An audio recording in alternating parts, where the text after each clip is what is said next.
In this video, you will learn how you can capture and authorize credit card holds for your rental orders in Booqable. Credit card holds allow you to temporarily block available funds on the credit card of the customer for the duration of your order. This is really helpful for securing a security deposit for your rental order, for example, while being able to easily release it back to the customer without any transaction charges. Capturing credit card holds is slightly different for online and in-store orders, so let's learn how. In your Booqable account, first step is to go to the payment provider page in your settings and make sure that you have Stripe connected. You will need to create and connect the Stripe account to Booqable. Once you have done that, you will need to click credit card as the accepted payment gateway method and hit save.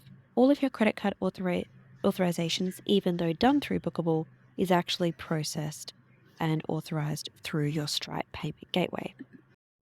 Now, if we look at an in-store order, for example, if a customer walks in, I've added their name, rental durations, and the product, and I've changed the product price to just a small amount for the purpose of this example.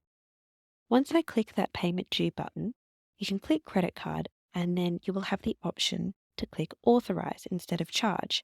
This means that the funds are just held on the customer's card until you give further notice. I've already got this customer's credit card details from a previous order, for example, but you can add in the credit card details here in the fields that will appear if you don't have those details and process the authorization. Now that $1 is now held on the card, and you can see it will be released back to the customer within 7 days unless you charge it or release it earlier in your Stripe account. If you'd like to charge that amount on the customer's credit card formally, then you can hover over the authorization, hit that charge button, and process it as a charge. Now it has moved from authorization to a credit card charge, and the order is fully paid for. An alternative is also just placing the authorization and releasing it to the customer for things like security deposit amounts to ensure that the item is returned to your store safely.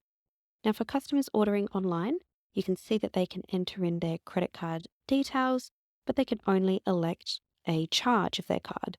Customers currently cannot select a credit card authorization option on the online store themselves.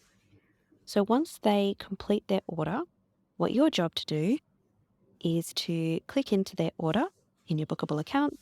It will appear with the web shop tag. And here you can see it is fully paid for the order amount, but for the security deposit amount, you can go ahead and click that paid button and click that credit card option again and click the authorization button. Here you can enter in the amount that you wish to authorize. This can just be for a security deposit hold to make sure that the items are returned safely without any costly damages. And that will be released to the customer within 7 days. If your orders are longer, you will need to go into your Stripe account and adjust the dates, or you can release it back to the customer earlier if you like. And you're all set. You have now learnt how easy it is to capture and authorize credit card holds for your rental orders in Booqable.